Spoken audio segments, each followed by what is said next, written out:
नमस्कार दोस्तों, जैसे कि आप लोग जानते हैं बिहार में राजस्व महाअभियान चलाया जा रहा है। उसके अंतर्गत उत्तराधिकार नामांतरण यानी कि अपने बाप दादा के नाम से जो ज़मीन है उस ज़मीन का जमाबंदी जो अपने नाम करने के लिए जो वंशावली लगेगा वो वंशावली कोर्ट वाला होना चाहिए, सरपंच वाला। आज आप लोगों को मैं बताऊंगा और वंशावली कैसे बनाना है वो भी बताने वाला हूँ। चलिए दोस्तों, सबसे पहले आवेदन की प्रक्रिया को समझ लेते हैं। देखिए, यहाँ लिखा है उत्तराधिकार नामांतरण। अब इसका प्रक्रिया क्या है, प्रोसेस क्या है, वो मैं बता रहा हूँ। लिखा है जमाबंदी में मृत्यु के बाद उनके उत्तराधिकारियों के नाम से जमाबंदी कराए। सेकंड में लिखा है सर्वप्रथम पूर्वज की जमाबंदी के सभी खाता खेसरा रकबा का सही विवरण परिमार्जन के माध्यम से दर्ज कराए। देखिए दोस्तों, ये फॉर्म भरने से पहले अपने जो भी पूर्वज है उसका जो जमाबंदी है उसको उस जमाबंदी में अगर गलत कोई त्रुटि है तो उसको, अगर खाता खेसरा या रकबा कुछ भी गलत हो तो परिमार्जन के माध्यम से आप उसको सबसे पहले सुधार कर लेंगे। उसके बाद फिर ये फॉर्म भरिए। अब थर्ड में लिखा है इसके बाद राजस्व कर्मियों द्वारा उत्तराधिकारी नामांतरण हेतु उपलब्ध कराए गए प्रपत्र में विवरण भरकर पूर्वज के मृत्यु प्रमाण पत्र तथा वंशावली के साथ प्रपत्र राजस्व महाअभियान कैंप में जमा करें। अब उसके बाद आपको ये जो उत्तराधिकार नामांतरण का जो फॉर्म है उसको भर के उसके साथ मृत्यु का प्रमाण पत्र और वंशावली के साथ ऊपर पत्र भर के कैंप में राजस्व महाअभियान के कैंप में जमा करना है। तो समझ गए होंगे कि इस फॉर्म में जो बंटवारा नामांतरण का जो फॉर्म का जो आवेदन का जो प्रक्रिया है वो कैसे है, इसका प्रोसेस क्या है।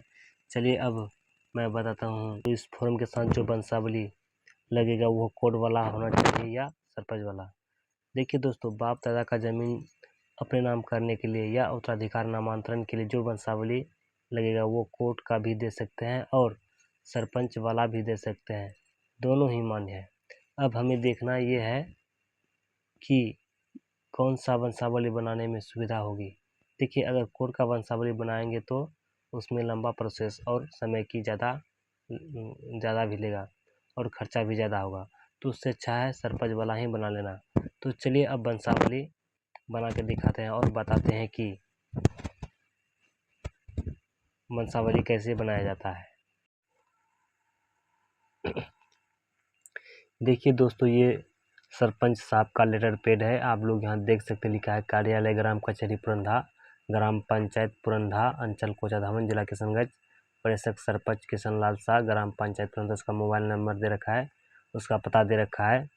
उसके बाद यहाँ पत्रांक नंबर देना है जो कि वो खुद देंगे और उसके बाद यहाँ दिनांक देना है। तब यहाँ देखिए, यहाँ लिखना क्या है, मैं आवेदक, जो भी आवेदक है वहाँ इनका नाम दे दीजिएगा।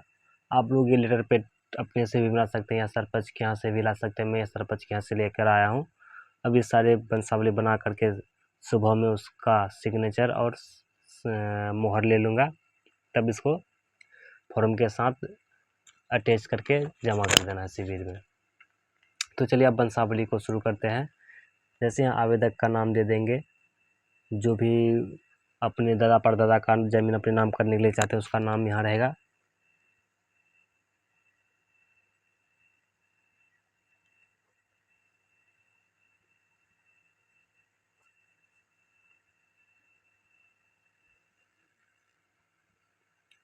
उसके बाद वहाँ उसका पिता का नाम दे देना है।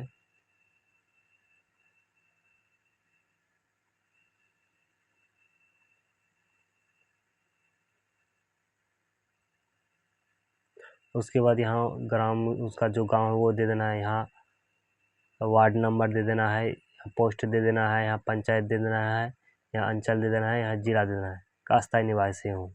अब यहाँ वंशावली लिख देना है आप लोग। अब वंशावली लिखने के बाद अब उसके नीचे उसका नाम देना है जिसके नाम से जमाबंदी है, जिसके नाम से ज़मीन है। चलिए अब मैं मेरे दादा के नाम से ज़मीन है, जो कि खतियान का या केवाला कुछ भी हो, जिसका आप ज़मीन अपने नाम करने के लिए चाहते हो उसका नाम यहाँ देना है पहले।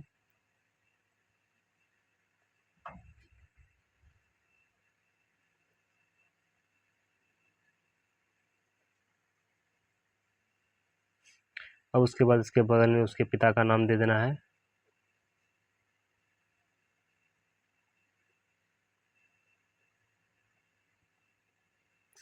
उसके बाद इसके नीचे यहाँ एक ऐसा लाइन खींच देना है। अब यहाँ से इसका वंश वृक्ष निकालेंगे, इस तरह से कर देंगे। अब इसके यहाँ देखना है कि अगर इसका वाइफ जिंदा है या उसका पत्नी जिंदा है तो उसका नाम सबसे पहले देंगे।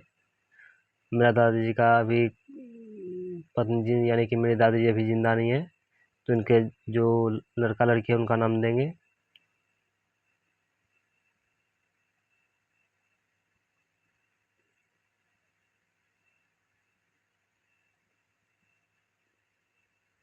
ये इनका पुत्र हुआ, यहाँ पुत्र लिख देंगे। उसके बाद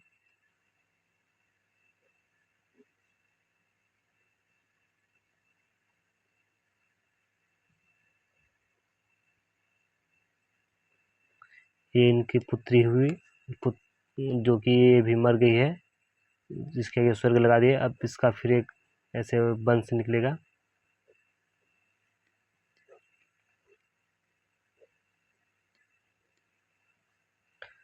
अब इनके दो भी हैं,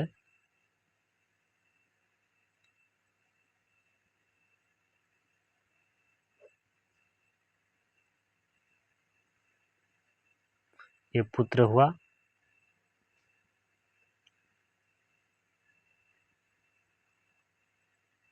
ये पुत्री हुई।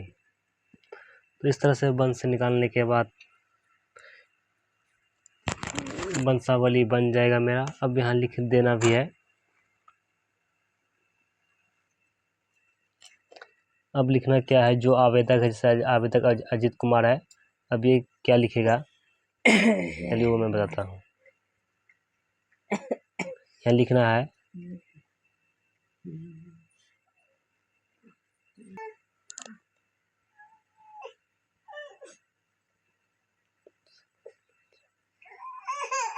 शपथ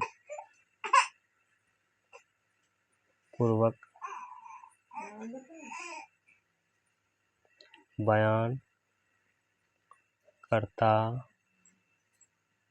हूँ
प्रांत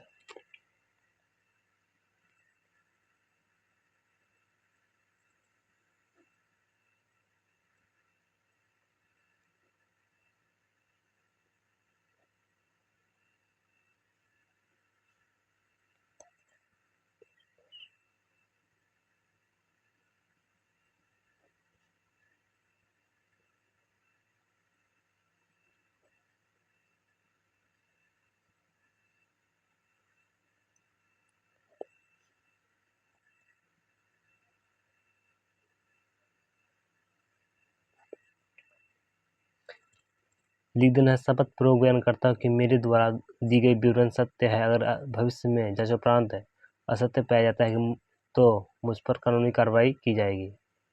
इस तरह से लिखने के बाद अब आपको सरपंच के पास चले जाना है। अब वहाँ वो प्रमाणित करेगा और आपका वंशावली निर्गत कर देगा। यहाँ उसका सिग्नेचर और हस्ताक्षर लेना है। इस तरह से वंशावली लगा करके उत्तराधिकार नामांतरण फॉर्म में आपको दे देना है। इससे आपका जो आपका पूर्वज का ज़मीन है वो आपके नाम हो जाएगा।